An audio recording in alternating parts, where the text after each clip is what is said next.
Ladies and gentlemen, I would like to request that you all stay until the investigation is completed. What? Can we ask why? Has something changed? No. No, it hasn't changed, or no, we can't ask. I'm gonna live till I die. You think one of his family Walls. killed? Is that what you're suggesting? Let it cry. I'm gonna take the You all love twisting the knife into one another. Up your ass. Oh, very nice. Matter of fact, eat shit. How's that?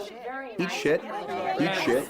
Eat shit. Smug smile. Definitely eat shit. Gonna dance, gonna fly. I'm taking chance. Flying high. Looking for my numbers up. I'm gonna fill my cup. I'm gonna live. You know something. Spill it. I suspect foul play. And I have eliminated no suspects. I'm gonna live.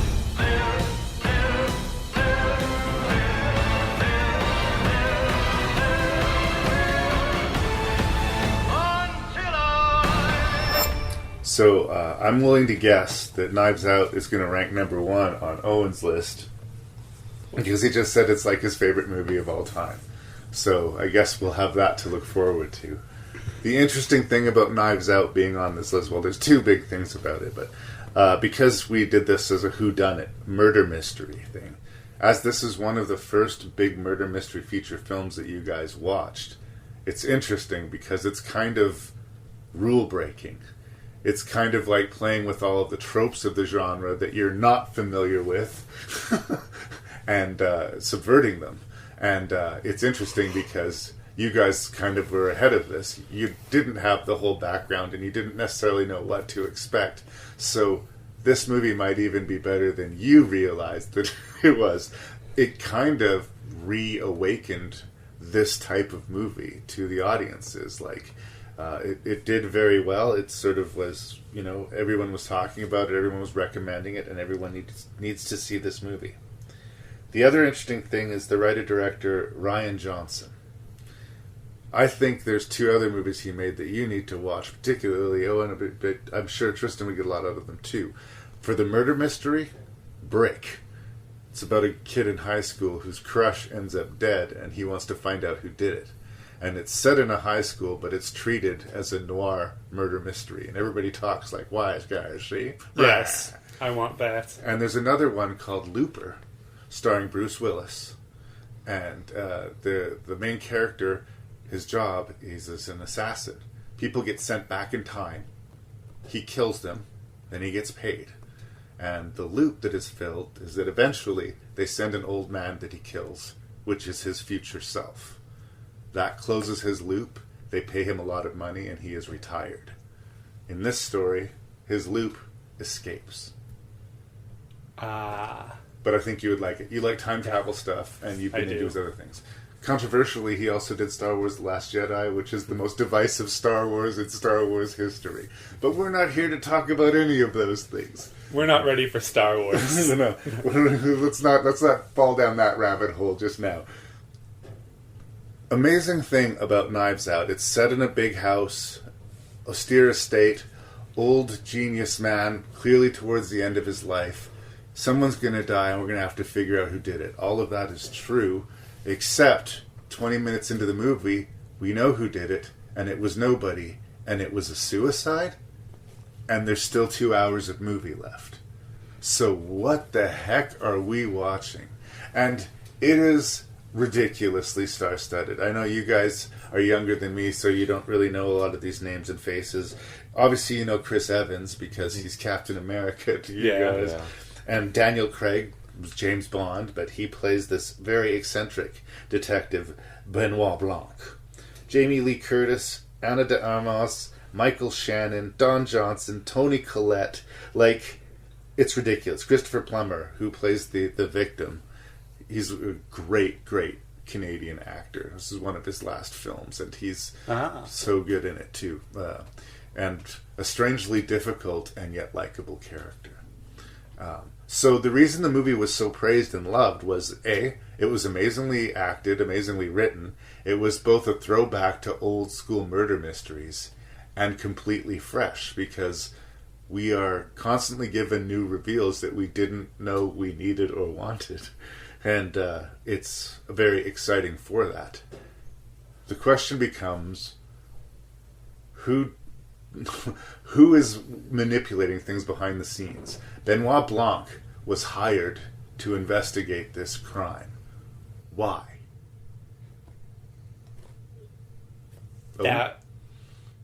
That got me stuck for so long. I honestly thought it was just someone being picky.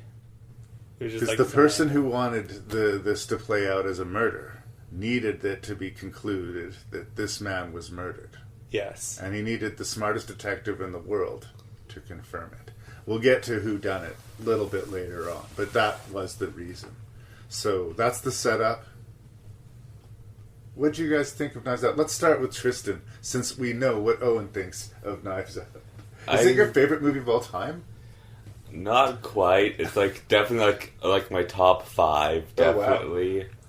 Yeah, I'm definitely not just saying that because Owen would murder me if I said anything else. Fair but enough. Yeah, one thing that's like kind of interesting is like how, like, as you brought up, like, so like constantly does some twists, different twists and stuff that the audience wouldn't really expect. Like when I like most people, this movie are like a regular murder mystery, but every once in a while they just drop new bits of information that make you go, what? Exactly. They keep you guessing. And why? Obviously, that's an important piece of information, but why? And it doesn't talk down to the audience, right? It wants you to be engaging with the movie. It doesn't want you to be half in your phone. It doesn't want you to be distracted in any way. It wants you to be right there with Benoit. When he plinks the key on the piano, we want to know, why did he do that? What was that about? Can I talk now? Please, Can I yeah. talk? Okay. I know this. I did some research. I learned. I don't know what video I learned it from, but and also rewatching it, I picked it up, and I believe it. He strikes that key to tell the other detectives when a person is lying, because he strikes a key every time someone lies. What I love about this movie is that Benoit Blanc, he immediately notices that, what's her, murder? Maria de Ramos. What's her character's name? You're talking about the spot on her shoe? Yeah. He The noticed... character's name is Marta Cabrera. Marta, yes. Marta has a single drop of blood on her shoe. That could be from anything. But that also makes her his only real subject. He also, Murda has this weird problem, which is awesome and super... I don't know why they chose to give her this, but she physically throws up when she lies. Yeah, she cannot tell a lie without getting physically ill. And Benoit sees this as a real advantage, eh? So he keeps her right by his side, and she won't lie to him, and he knows it. So she has to be very careful when she's being deceptive as a consequence. And she does tell, and she does do some stuff to be smart about that. Right before she follows Blanc, she goes to the bathroom, gets on her knees, and throws up. Yeah. She's thinking ahead, because if she gets like, she might like, but nothing happens, or at least... But she deliberately steps on those footprints outside the gate. Yes. She doesn't say anything. She just sort of does it, right? And something I liked is that she goes up those, and when she realizes that Blanc is telling her not to step on footprints, she says, I'm sorry, what did you say? As she's walking down towards... Yeah. That's why I say she's clever about it. Yeah. And it has you really paying attention. We pay attention that the dogs don't bark at her, and they bark at other people, and we clock that that's probably going to be important. And it is, right? We're given reasons why every member of the family and every hanger-on to the family had a reason to be upset with the master of the house. Either he deprived his son of the job publishing his books, he found out his daughter-in-law had been stealing money, or everybody had a reason to resent. He was going to expose his son-in-law's affair. It seemed like he knew he was coming close to the end of life, and he wanted to set his house in order. And part of setting his house in order was kind of calling his family and himself on their selfishness. And he ends up, and this is one of the big twists I'll give away here, leaving his entire estate, money, and home to the Marie de Amos character, his personal nurse. And of course the family is mortified.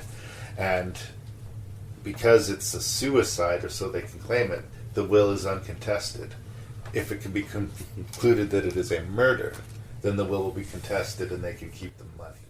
And also, like, one thing I can sort of bring up is, like, they do a really good job of making you sort of, like, hate all of the suspects. Yes. At the start, like, there was not a single one of them I enjoyed. Anybody could have been hauled off in a police car at the end of the movie, and there would be some level of satisfaction. He calls his own son, I believe it's his own, what's the guy's name? I believe his own son, or his nephew. I think it's his nephew. There's a child tween character who is described by multiple people as a Nazi. Yes. The Nazi child masturbating in the bathroom. Yes. Yes.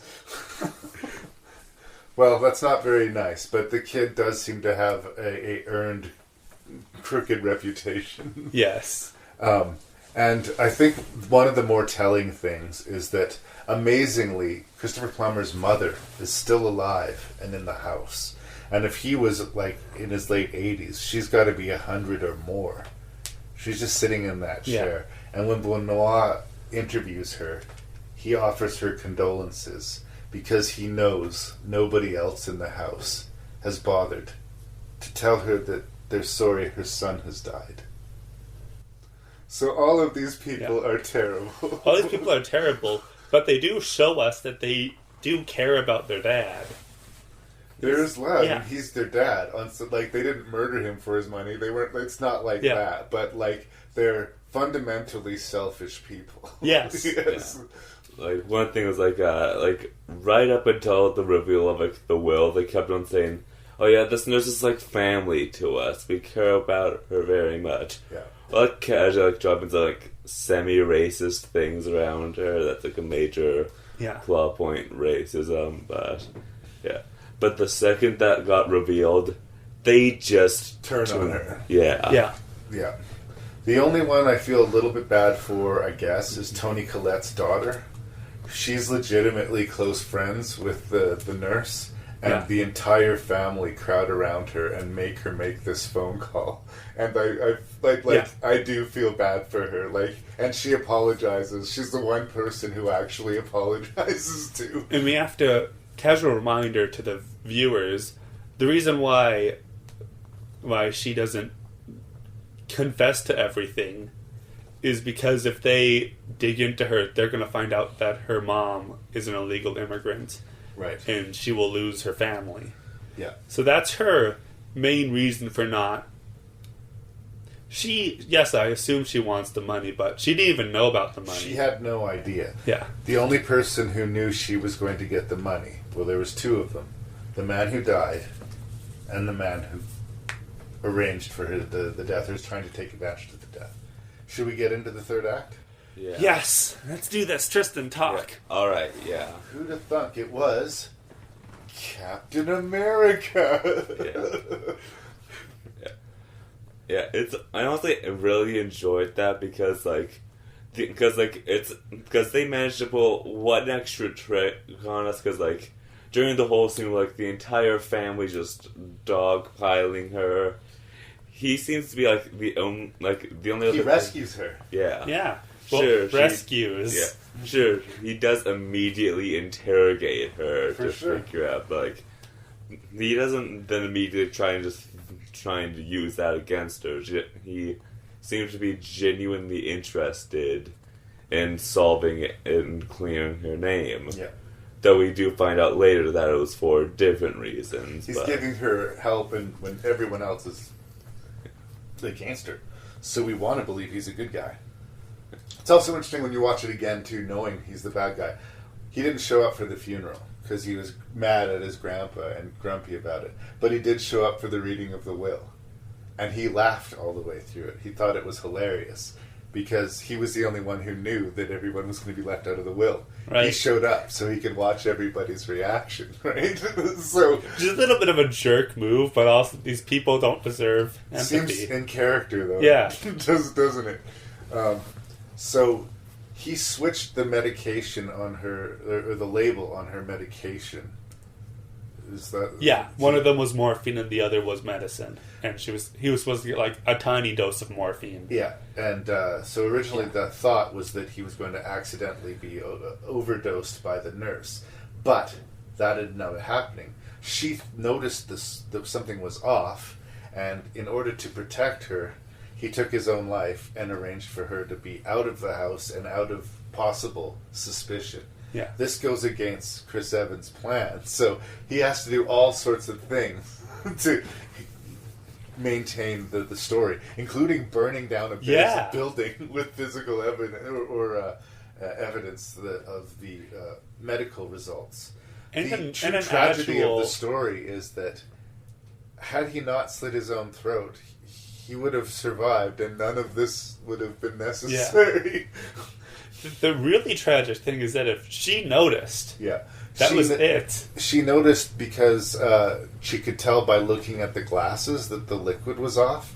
But when she gave him the dose, she didn't really pay attention. She was so used to giving him the dose that even though the labels were switched, she gave him the right dose. She was a good nurse, as Benoit calls her on it. And this causes complications. So Chris Evans is constantly autocorrecting, but it's interesting how even when he's outed and he's committed to, like, he's caught, he did this, he's murdered another person to try and, fall it into there, he's still committed to try to stab her. Yeah. He's just that, he's caught. It doesn't matter if he kills her now. He's going to jail either way, but he still tries to kill her. You know what the really funny thing happens if she dies? I assume either his family, which he hates, would get the money. Or her family. Or her family, which would make more sense because he was dead, she legally got the money, and then whatever she had would become her family's. But I don't know if I would say it's one of my favorite movies of all time. I did really enjoy it, but I do have to say, My House, My Rules, My Coffee is one of the most satisfying endings to any movie I can think of. Yeah. Jamie Lee Curtis, who's a very famous actress who I know from like the Halloween franchise and other things, has a great outburst when they find out about the will. And she turns on Ray Demos and says, "Look, you cannot do this. This is still our house." And then she realizes, oh wait, no it isn't. Ouch. Ouch. Yeah. So can we just take this moment to talk about just how good Blanc was as a character? Yes. Yeah. He's what's the accent he has? Sort of. It's Cajun, I believe, which is sort of a combination of French and South, Southern. Do you remember we used to watch a lot of Bugs Bunny? Yeah, that rooster. Foghorn Leghorn. It's something in that neighborhood. It's that kind of. Yeah. And it's not it's like a sophisticated voice, but it's not the type you'd give to a detective normally. Well, we like eccentric detectives. We may later be talking about a French detective with a huge mustache. You never know. Yes. Yeah. Is there anything else you guys would like to say about Knives Out?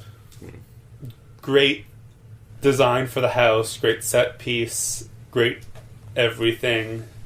I really hope we didn't ruin Knives Out for you. I'm putting a huge warning at the top of this episode that we don't believe in spoilers. I know some people do. Some people like to go into movies knowing what's going on. But if you go in blind, you're going to have a really great time with Knives Out. If you spoil yourself to a mystery movie, you are an idiot, and I honestly don't like you. Give me my son. Give me my son. Anything else, Tristan? No, I think that's it. He agrees with what I said.